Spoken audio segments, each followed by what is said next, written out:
guys, and welcome back to another episode of Rebuilding Wimbledon. If you're still enjoying the series, of course, drop a like on the video. If we could get 400, that'd be spectacular. Now, yeah, we're going to do the Champions League draw. I forgot that this was going to be the case. You guys kind of knew we were going to go through anyway. We did win the group, as you would expect. You'll see the highlights of the Maccabi Tel Aviv game in a second. But first, let's do the draw. We're seeded, which means we can play any of these teams. So we've got CSKA, Porto, Feyenoord, Juve obviously we can't play against, PSG, please not PSG again, Sporting, we've played them again, Wolfsburg, but look at that, Malmö are in there. Malmö got through a group that had Real Madrid in it. Obviously Real Madrid won the group, but Malmö came second, which is outrageous, and I would love to play against Malmö. So, teams to avoid. I want to ideally avoid Porto, Sporting, Juve and PSG, because firstly we've played two of them. Not Juve, we can't play Juve, you know what I mean. So Porto, Sporting and PSG are the ones I want to avoid, ideally. So let's just jump in and see how we do, basically. Automatic draw. Question of the day today is this. Do you think that the English leagues and the European leagues could learn a lot from the MLS, the way they draft and the playoffs? Simple fact is no. I think, if anything, it needs to be the other way round if the league is going to ever develop into sort of like a decent power league. I mean, obviously, I don't think that's ever going to... Oh, go on, do it. Oh, they got Chelsea. That would... Oh, we've got a really... Oh, we've got... No... Oh, for fuck's sake. We had... Well, there you go. I mean, it's Paris Saint-Germain. We're playing against PSG in the first knockout round of the Champions League. Could we get any worse luck in this competition? Also, we've been drawn against Stoke away in the third round of the FA Cup. Because, again, we're just not allowed to be drawn against anyone below them, are we?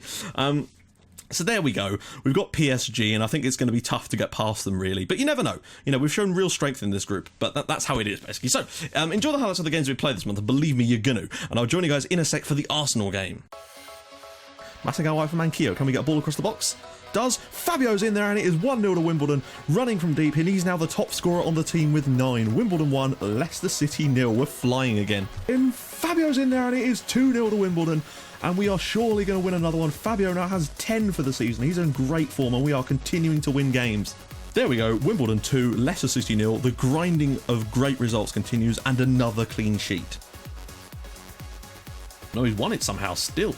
Drops it for Salvi. Comes back to Bautam. Back for Fabio. Blocked around. Farmer into the box. Oh! Sam Farmer smashed one in the top corner. Stoke don't concede many goals, but they don't score many either, so us taking the lead here is a big, big deal. Goes for Eisler. Eisler makes it 2. Wimbledon are 2-0 up at Stoke, and we're actually going to win 8 on the bounce, and 7 straight clean sheets would be an incredible achievement for us. It really would. Let's make sure we get it. Now he can round the corner, maybe.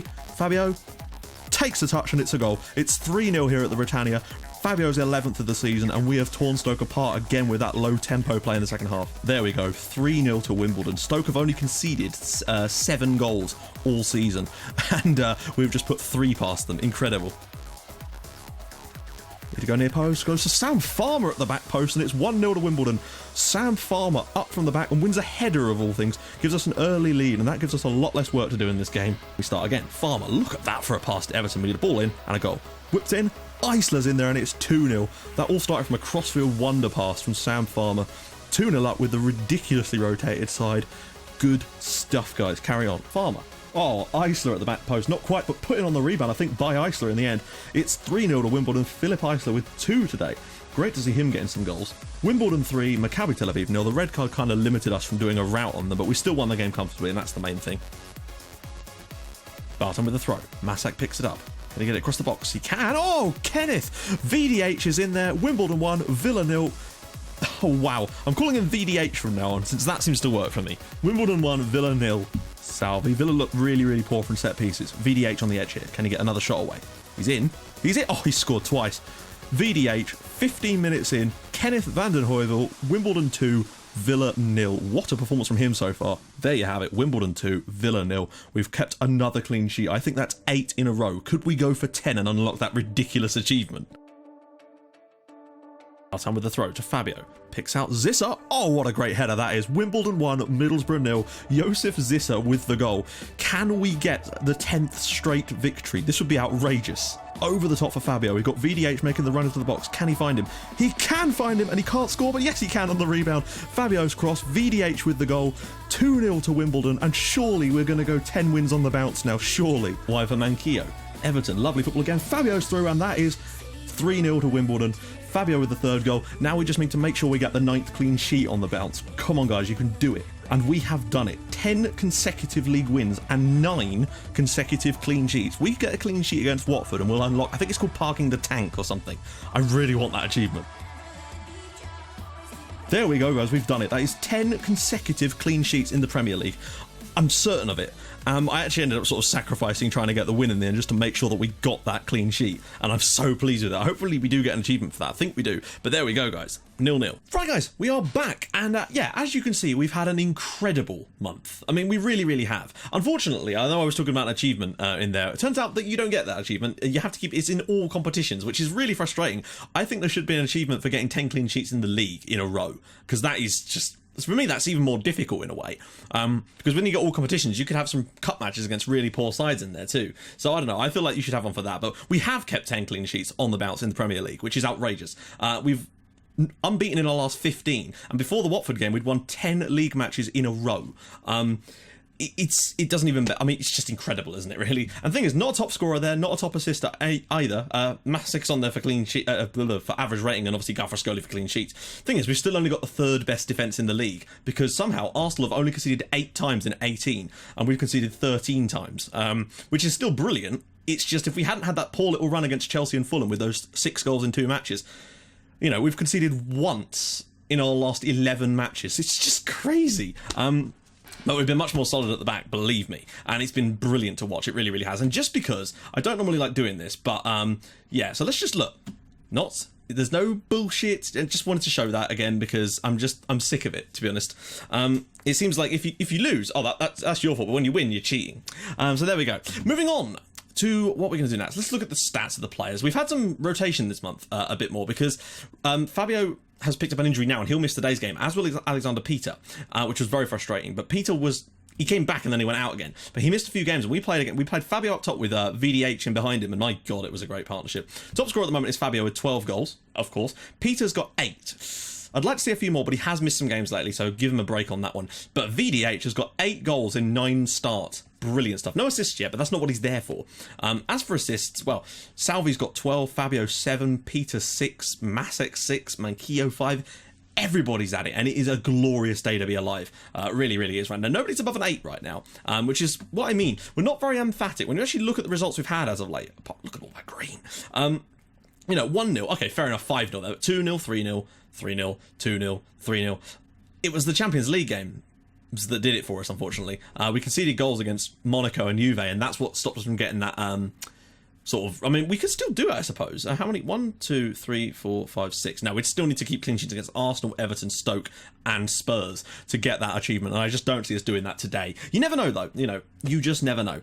So let's just jump straight into the game. Why the hell not? We've got not a lot else to really show. We're 4 points clear at the top of the Premier League. A win today would send us 7 points clear, and I think if we can beat Arsenal today and have ourselves on 48 points at the halfway stage, then I'd say the chances of us actually winning the title this year are very good. Now, of course, for me, again, the main aim this year is to get top 4. We're currently 10 points above it, and I think we'll get top 4 again this year. Unfortunately, of course, with the Champions League draw getting us against PSG, that's going to be difficult. And also, the fact that we're missing both Peter and Fabio for today's game, we're going to have to go with... No, we're not. We're going to go with Mateus and VDH in those roles, but we're basically going to rely on Mateus. And then with Masek injured as well. Look at this. Fabio and Masek and Peter are all injured. Thankfully, Manquillo is back. Masek's got another few weeks, I think. Oh no, he's good. Phew. So Gomez, Mohars, this at Manquillo. Thankfully, of course, we've got Ballester coming in very soon, which is very pleasing. Actually, I'll just quickly show you him now. Where is he? Come on. Now it's going to freeze on this menu, isn't it? There we go. There's another guy I'm looking at there. We'll show you him in a later episode. Ernesto Ballester. He is joining us in a couple of days. 15 heading, 18 marking, 15 tackling. Decent concentration. Nothing really stands out to me as being super poor. His work rate isn't huge. Aggression, he's brave as all hell, pacey. I think this guy is going to be a solid player for us, and I cannot wait to get this guy in the team. Ernesto Ballester. So that's him. Let's show the thing here and let's move on. So I just wanted to quickly show you him because I forgot to do it in the last episode. He's still only 20 as well. Spanish, but you know. Oh shit! That's not what I meant to press. Phew. That's my bad. Right, okay, let's do this then. We're at home. It's Arsenal though, and we're going to play it like we have all of our other games lately, which is basically do what we do in the early stages, although I feel like with VDH and Mateus as our line leaders, we might struggle I just don't know if we've quite got enough in the tank to get past Arsenal with those guys. Arsenal is still a very, very good side, but we'll do our best, you know. So the plan is the high line and see how things go in the early stages. If I notice that Arsenal start hitting those balls over the top really early on, then the first thing we'll do is drop back, which is what works really well against, who is it? Oh crap, Fossum's in, and they're going to score immediately. Chamberlain's through. No! Inside 3 minutes, Alex Oxlade-Chamberlain makes it 1-0 to Arsenal here at New Plough Lane, and this could really shake up the title, but we've gone unbeaten for 15 matches. Okay, so I'm thinking almost, then again, that wasn't really, we'll just see. Don't want to make a change after 3 minutes, although Mohar was clearly at fault for that. Or it would certainly seem so. Okay, so a few minutes gone now, and right, we're coming back into this a little bit now. Just check how we are at the halfway stage, sorry, the half an hour point. See where things are in terms of stats. So Wimbledon doing a lot there. Arsenal not really doing a great deal, to be honest. We're playing a lot of nice little short passes, but no real penetration. And I just wonder if turning it to a more mixed approach and just dropping that tempo down a tiny touch, maybe just dropping it back to a normal line. I might still keep the offside trap. Actually, no, I'm going to turn that off. We're just going to close down a bit less. Yeah, it's been a bit of a work in progress, but we have finally conceded a goal in the league. I guess it was always going to come against Arsenal, but we've had a really good run of games. Look at this, we're actually playing quite well here. Galfrascoli's ball in, Beltham's header, and it's off the crossbar, and Zissa can't put it in. Can he turn and get a shot away? No, he can't. The chance was there, but no. And how is the goalkeeper taking that long to get back into his net? Come on now. Mohar has been quite error prone today, and I might actually be tempted to get Bonnie on. Mohar's the one that I'm worried about. He's not had a good season, and I worry about... I think Balesta's going to come straight in and take his spot in the team, and Mohar might get moved on next summer because he's just not settled in the way I'd have liked.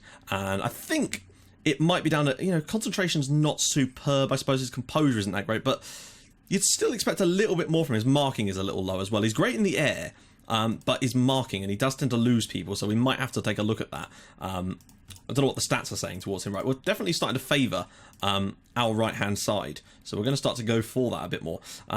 We're not really dribbling past Arsenal much. Most of those little they look like good little short passes, so I'm going to try and go for a bit more of a tiki-taka in the second half and just see if we can get an equaliser. A 1-1 draw would be ideal if we can get it, because one, we stay unbeaten then, and two, right, that's better from Mohar. Now that he's sitting a little bit deeper, he can just knock those balls out the air, kind of Mark Anderson-esque. Galfrascoli. He very nearly conceded. We nearly conceded a goal from one of his free kicks again, because what happened was he was right next to the guy and he kicked the ball straight at him, and it just bounced forward to one of their attackers, and they very nearly put it in, even though we had the 4 players back to try and stop it. But hey, Farmer to VDH. Is there a ball through? There is. It's Salvi. Salvi's in, and Alessandro Salvi. Not scored for a few games. Would like to see a little bit more of that.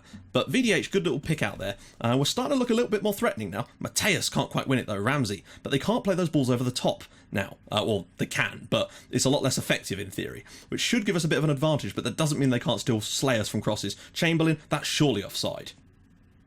It's probably Mohar playing him on again, isn't it? We're 2-0 down. That's really disappointing. We've actually done okay today. But I guess you're going to get games like this. What? Hang on. Ah, shit it. Sorry, guys. Okay. We've not... Right. What we're going to do is we're going to turn that tempo down even more, because we're not doing a lot in that sense. We're not doing a lot in terms of getting shots on target, which is why we're going to have to switch that down a little bit more. I'm also tempted to... Actually, no, we won't do that just yet. Just quick take another check at this. It's frustrating. We've been okay. I guess sometimes it just isn't. You're not going to win every game, are you? It's just a frustrating one. Right, what can we do? Who have we got off the bench to come in? I'm going to have to bring in Bonnie for Mohar, because... Oh, for fuck's sake. Right, Mohar. Now it's not even doing... We've not even got any injuries and it's doing this.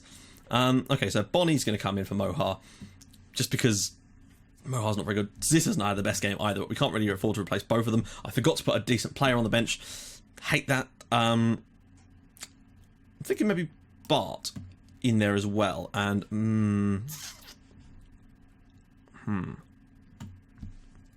has Baltam done anything today? He's actually been okay. We'll leave it at that for now. Just trying to get some new impetus onto the pitch at the moment. We've been alright, but they've created 2 good chances that I think they probably still deserve it. Maybe we will go attacking for this final part, and maybe I will just revert back and just try and throw something out. We're 2-0 down now. We kind of don't have much of a choice. We're going to be more expressive. We're going to... What are we going to do here? Look for the overlaps, maybe? That's always dangerous against Arsenal. But if we do look for the overlaps, it might mean that people like Bellerin and that can't actually get... And Burnett, although apparently that's not going to be the case at all. Burnett. Good tackle from Salvi. Right, let's get that breakaway. or let's just nudge it straight to them. It's just one of those days, guys. Now we're pushed up, of course, we are going to concede another goal. Oh, wow. Okay, Alcacer's missed that. Probably should have scored there, but I don't know what choice we've got. We're not really creating a lot, and we need to push forward in order to try and get a goal back, but it's just not happening for us. In fact, nothing's really happened since we did that, so perhaps that was... Actually, no, we'll keep that on. Drop deeper again. Close down a bit less, but push the tempo right up. I'm clutching at straws at this point, but hey, you know, you're not going to win every game. It's just a bit annoying. But hey, I've said but hey way too many times now, but we're going to lose this one, it looks like. Our home record is going to be gone, but it's been a close fought one. I don't think we're going to get anything from this. I feel like perhaps with Fabio and Peter available, we might have a better chance at putting some of these opportunities away today. And we really have missed both of them. They do link up very, very well. VDH can't do it on its own. And there we go. That was disappointing in terms of our ability to put chances in, because Arsenal, I don't think, were that much better than us on the night. I think 2-0 is probably a bit harsh, but we didn't take our chances in this game. Point is, though, we're still flying high. Although we could lose a bit of a gap on that one. We're still right up there, and I think actually trying to win the league this year is going to be difficult, because our defensive, as much as I said defensive frailties, we've done very well defensively lately, but I think that when Ballester comes in, we should maybe just have that little bit of extra strength in those areas. We won't be quite so complacent, because I think he's going to be an absolute superstar. That's my hope anyway. So when he'll join us on the day of the Everton game. I don't know if he'll be able to play, but we'll see. So, next episode, guys, I want to... Oh my giddy aunt. I'm thinking, hang on, 1, 2, 3. Yeah, we'll do the Man United game, because that one's another week and a bit away. I don't want to do too much, particularly as I want to try and do then the Sunderland, and then we can do PSG. So yeah, Man United away is next, and now we're starting to come into a really tough part. We've got Everton and we've got Stoke next. We need to win the Everton game away from home if we can. But then we've got Spurs, Liverpool, Manchester United and Chelsea in consecutive matches. We need to try and get through that run. We're going to lose some games in there, there's no doubt about it. We've just got to do our best in those games. So, if you guys have enjoyed this episode, please do drop a like on the video, that'd be excellent. And I'll join you guys in the next episode for a trip to Old Trafford, where hopefully we've managed to get some... We got Liverpool and Spurs at home, so you just never know with us, but I'm expecting some more goals to be conceded over the next few games. Anyway, I'll see you guys soon. Thank you so much for watching. Bye-bye.